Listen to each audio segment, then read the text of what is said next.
These men were built for punishment. They trained their entire lives to withstand hits that would break ordinary people. They were paid millions to be the toughest, fastest, most explosive athletes on the planet. They wore armor on Sunday afternoons and walked off the field under stadium lights while crowds of thousands screamed their names. And yet none of that could save them. Tonight, we're going deep inside the final hours of NFL stars whose lives ended not on the field, but at the hands of killers. Not in slow motion, not on highlight reels, in real life, sudden, violent, unthinkable. These aren't just football stories. They're stories about fathers, husbands, brothers, men who had no idea when they woke up that morning that they would never wake up again. Stay with us, because what happened to these men deserves to be known. This video is not about controversy. It's not about exploiting tragedy. It's about honoring the truth of what happened to men who deserved better and making sure their stories are never forgotten. We're covering 6 cases. Each one is documented, each one is real, and each one will stay with you long after this video ends. Every case has a story. Every victim has a voice. Subscribe to True Crime Zone and join us as we bring forgotten stories back into the light. Now, let's get straight into the video. Sean Taylor. If you watched football in 2007, you knew who Sean Taylor was. He was a nightmare for every wide receiver who came across the middle of the field.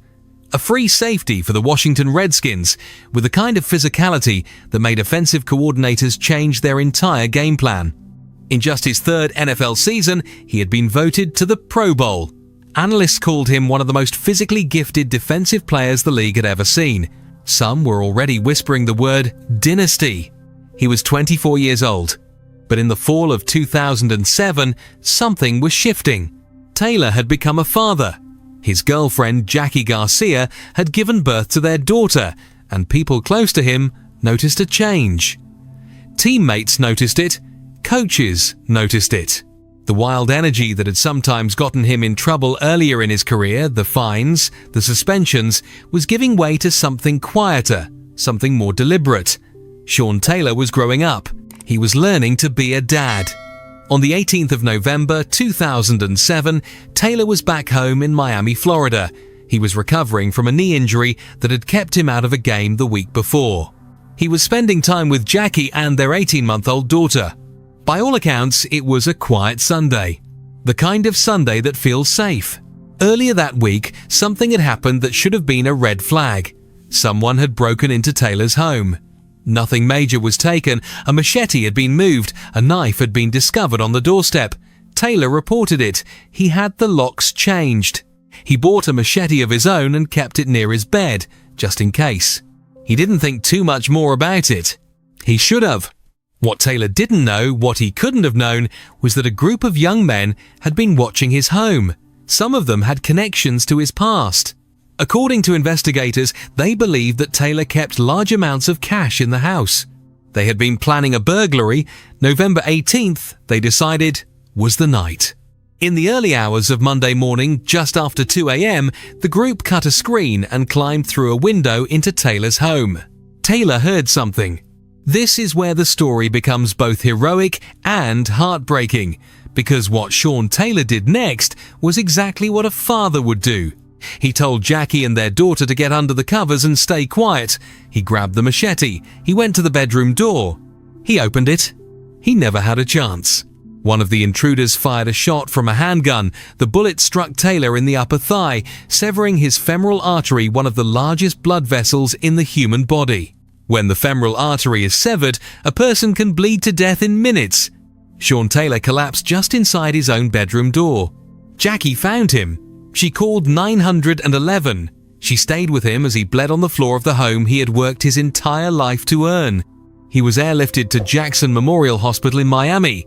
Emergency surgeons worked through the night to save him. For hours, it wasn't clear whether he would make it. His teammates found out during a game day walkthrough. Players broke down on the field. Head coach Joe Gibbs called it the most difficult moment of his career. On the afternoon of the 27th of November 2007, Sean Taylor died. He never regained full consciousness. He never got to hold his daughter again. He was 24 years old. At his funeral, Hundreds of people packed the Concord Baptist Church in Miami. His daughter sat in the front row, too young to understand why her father wasn't coming home. 4 men were ultimately convicted in connection with his murder. The ringleader, a former acquaintance of Taylor's, received life in prison. What makes this story almost unbearable is this. Sean Taylor died doing the one thing every father wants to do. He died protecting his family. He walked toward danger so that Jackie and his daughter could hide in safety. His daughter is a teenager now. She will grow up knowing her father was a football legend. But more than that, she will know he loved her enough to open that door. Next, Steve McNair.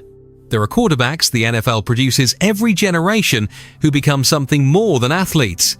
Men who define what it means to compete through pain, through adversity, through everything the game can throw at you. Steve McNair was one of those men.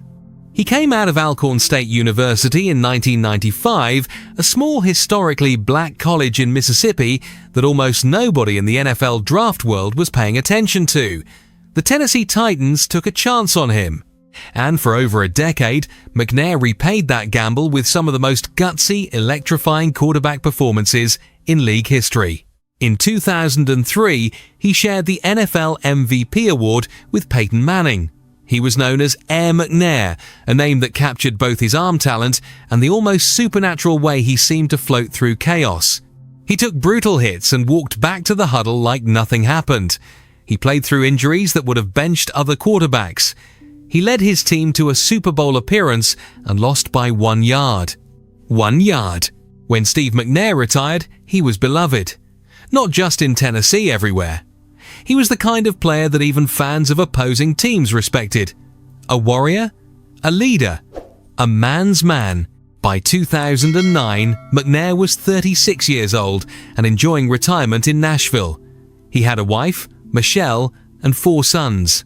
He was investing in business ventures, staying connected to the community he had called home for over a decade. He was also living a secret life. McNair had been seeing a 20-year-old woman named Sahel Kazemi. She worked at a Dave & Buster's restaurant he was involved with. Their relationship had been going on for several months. McNair had helped her financially, helped her get a car. She told friends she was in love with him. What was happening inside Kazemi's mind in the days before the 4th of July 2009 remains painfully unclear. Friends said she had become erratic, distressed. She had recently been arrested for DUI while McNair was in the passenger seat of the car she was driving. Witnesses said she had been talking in ways that worried the people around her. On the 3rd of July 2009, McNair and Kazemi spent time together during the afternoon. They were seen by witnesses. At some point that evening, they went to a condominium in downtown Nashville that McNair rented a space he used when he wasn't at his family home. Sometime in the early morning hours of July 4th, while McNair slept on the couch, Sahel Kazemi shot him 4 times, twice in the head, once in the chest, once in the cheek. He died instantly, or close to it. There was no struggle, no sign that he ever woke up. Kazemi then turned the gun on herself. A friend of McNair's discovered both bodies later that morning. The news hit Nashville like an earthquake. The 4th of July fireworks that evening felt wrong to everyone in the city. Fans left flowers and jerseys outside LP Field, where McNair had played for years. His wife Michelle released a statement, expressing grief that no one had the right words to answer. Investigators ruled it a murder-suicide. Kazemi was the shooter. But the full picture of what drove her to that moment has never been definitively explained. What state of mind she was in, what she believed, what she was trying to resolve. What we know is this. Steve McNair, one of the toughest quarterbacks who ever played the game, a man who had withstood years of punishment from the most violent players on earth, died in his sleep. He never saw it coming. He never had a chance to fight back. He died not knowing what was about to happen.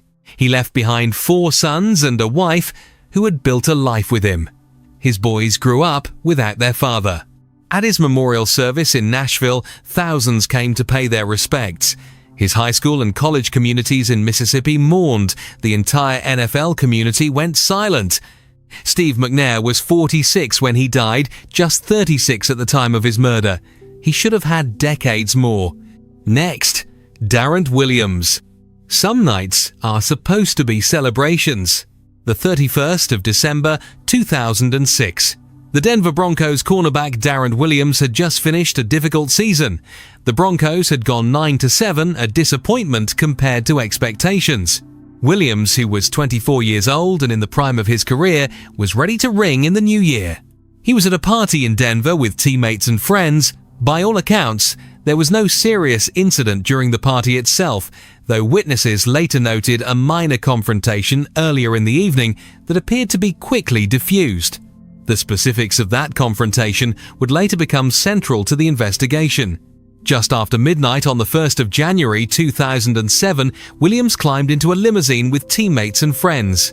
The limo rolled through downtown Denver toward the next destination. That was when everything changed. A white SUV pulled alongside the limousine. Gunfire erupted from the vehicle, multiple shots fired directly into the limo. Darren Williams was struck in the neck. The bullet was fatal. He was pronounced dead before the limousine could get him to a hospital. Inside that limo were his teammates, men he had practiced with, played with, built a bond with over seasons of professional football. They watched Darren Williams die in the first minutes of the new year. That image of a teammate bleeding out inside a limousine on New Year's Eve is not something any of them have ever been able to fully escape. Williams's son, who was born just months before the shooting, grew up without ever knowing his father. The case went cold for years. Denver police worked it relentlessly.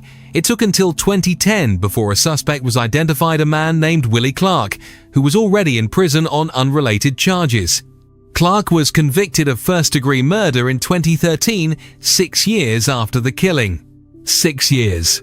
Darren Williams' mother, Patricia, attended every court proceeding. She was there when the verdict was read. She said she felt some measure of peace, but made clear that nothing would bring her son back. Williams was known by teammates as a joyful, charismatic presence. He loved his family. He loved the game. He was building toward what many believed would be a long, productive NFL career. He died at 24, before his career had truly reached its peak. There is something about the details of his story that makes it uniquely haunting: the limousine, the new year, the teammates who witnessed it. What was supposed to be a celebration became the worst night of their lives. Next, Will Smith.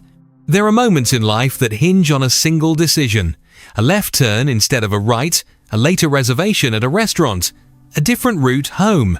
On the 9th of April 2016, former New Orleans Saints defensive end Will Smith and his wife Raquel were driving home after dinner in the uptown neighborhood of New Orleans. It was a night out, the kind of normal, ordinary evening that millions of couples have every weekend. Smith had retired from professional football in 2012 after a career with the Saints that included a Super Bowl championship in 2010. He was 34 years old and had transitioned into business and community work in New Orleans. He loved the city. He had stayed there because it was home. On the drive home, their SUV was rear-ended by another vehicle. The driver of that vehicle was a man named Cardell Hayes. What happened next escalated with terrifying speed. The two drivers got out of their vehicles. An argument broke out. Whatever was exchanged in those moments, words, gestures, accusations, it detonated something in Cardell Hayes. He drew a handgun. He shot Will Smith multiple times. Smith died at the scene, on a New Orleans street, in front of his wife. Raquel Smith was also shot twice in the legs. She survived. She watched her husband die on the pavement of the city he loved. The couple had children. Friends described Will Smith as devoted to his family, present and engaged in a way that made the people around him proud. His Super Bowl ring was a symbol of one of the greatest moments in New Orleans sports history, but to the people who knew him, he was simply a good man who wanted to build something meaningful with his life after football. Cardell Hayes was convicted of second-degree murder in 2016 and sentenced to 25 years in prison. He appealed.